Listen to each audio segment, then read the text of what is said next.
રાજકોટના જૂના marketing yard પાસે આજે રાજકોટ મનપાની ઢોર પકડ પાર્ટી અને પશુપાલક વચ્ચે ઢોર પકડવાની કાર્યવાહી દરમિયાન બબાલ સર્જાઈ હતી। મનપાની ટીમ રસ્તા પર ચડતા ઢોર પકડવા પહોંચી હતી ત્યારે પશુપાલકે વિરોધ નોંધાવતા તણાવજનક પરિસ્થિતિ ઊભી થઈ હતી।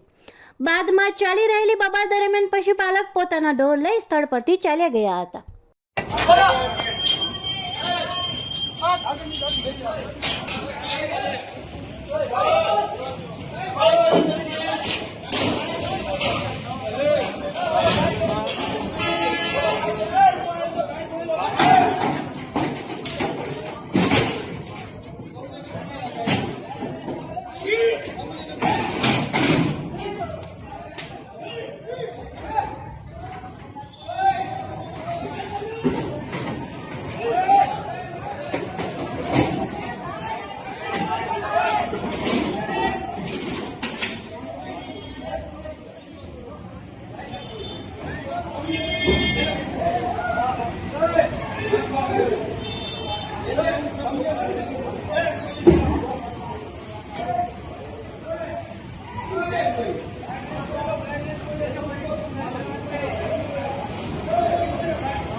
क्या गाड़ी क्या यहाँ